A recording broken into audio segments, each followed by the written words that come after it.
Rahasia bersenggama. Ketahuilah bahwa tujuan utama dari pernikahan adalah untuk mengabdi, mendekatkan diri kepada Allah Subhanahu wa Ta'ala, mengikuti sunnah Rasulullah Shallallahu Alaihi Wasallam, dan menghasilkan keturunan. Karena melalui pernikahan kehidupan alam ini akan lestari dan teratur, dan dengan meninggalkannya berarti sebuah kehancuran dan kemusnahan alam ini. Hal yang maklum, takkan memanen tanpa menanam benih pada bumi, kemudian mengolah dan merawatnya melalui teori dan teknik pertanian. Dan juga perlu waktu beberapa lama hingga buahnya menjadi siap panen.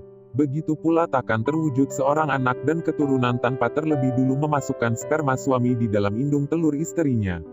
Allah Subhanahu wa Ta'ala berfirman, "Wanita-wanita kamu semua adalah ladang bagimu. Maka datangilah ladangmu itu semaumu dan kerjakanlah olehmu amal-amal yang baik untuk dirimu sendiri." Quran Surat Al-Baqarah ayat 223. Ayat ini turun ketika kaum muslimin mengatakan bahwa mereka menggauli istri mereka dengan posisi berlutut, berdiri, terlentang, dari arah depan dan dari arah belakang. Menanggapi pernyataan kaum muslimin tersebut, kaum Yahudi menyatakan, tidaklah melakukan hubungan semacam itu selain menyerupai tindakan binatang, sedangkan kami mendatangi mereka dengan satu macam posisi. Sungguh telah kami temukan ajaran dalam Taurat bahwa setiap hubungan badan selain posisi istri terlentang itu kotor di hadapan Allah. Lalu turunlah ayat di atas, Allah hendak membantah pernyataan kaum Yahudi tersebut. Jadi dalam kandungan ayat ini menunjukkan diperbolehkannya seorang suami menyetubuhi istrinya dengan cara apapun dan posisi bagaimanapun yang ia sukai. Baik dengan cara berdiri, duduk atau terlentang. Dan dari arah manapun suami berkehendak, dari arah atas, bawah, belakang ataupun dari arah depan. Dan boleh juga menyetubuhinya pada waktu kapanpun suami menghendaki, siang ataupun malam hari. Dengan catatan yang dimasuki adalah lubang vagina. A. Pengaruh waktu senggama. 1. Barang siapa menyetubuhi istrinya pada malam Jumat, maka anak yang terlahir akan hafal Al-Quran. 2. Barang siapa menyetubuhi istrinya pada malam Sabtu, maka anak yang terlahir akan bodoh. 3. Barang siapa menyetubuhi istrinya pada malam Ahad, maka anak yang terlahir akan menjadi seorang pencuri atau penganiaya. 4. Barang siapa yang menyetubuhi istrinya pada malam Senin, maka anak yang terlahir akan menjadi fakir atau miskin atau rida dengan keputusan, takdir, dan ketetapan, qada Allah. 5. Barang siapa menyetubuhi istrinya pada malam Selasa, maka anak yang terlahir akan menjadi orang yang berbakti kepada orang tua. 6. Barang siapa menyetubuhi istrinya pada malam Rabu, maka anak yang terlahir akan cerdas, berpengetahuan dan banyak bersyukur. 7. Barang siapa menyetubuhi istrinya pada malam Kamis, maka anak yang terlahir akan menjadi orang yang berhati ikhlas. 8. Barang siapa menyetubuhi istrinya pada malam hari raya, maka anak yang terlahir akan mempunyai 6 jari.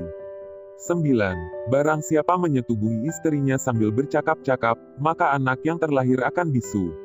10. Barang siapa menyetubuhi istrinya dalam kegelapan, maka anak yang terlahir akan menjadi seorang penyihir. 11. Barang siapa menyetubuhi istrinya dalam terangnya lampu, maka anak yang terlahir akan berwajah tampan atau cantik. 12.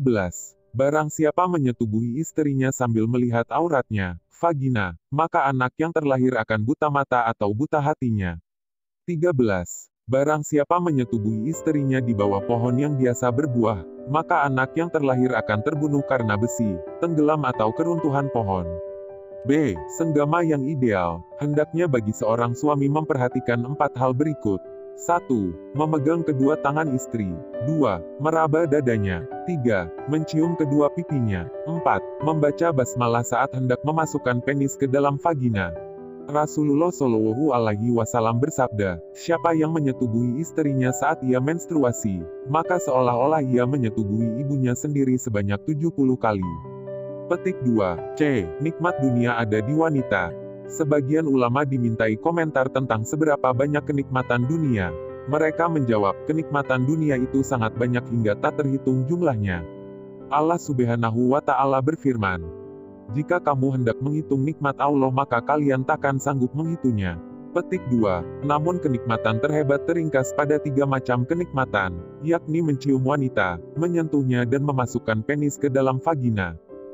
Seorang penyair bersyair dalam Bahar Rajasnya, kenikmatan dunia ada 3, yakni menyentuh, mencium dan memasukkan penis. Penyair lain mengungkapkan, kenikmatan dunia itu teringkas dalam 3 hal, menyentuh kulit, mencium dan tidur bersama. Senggama.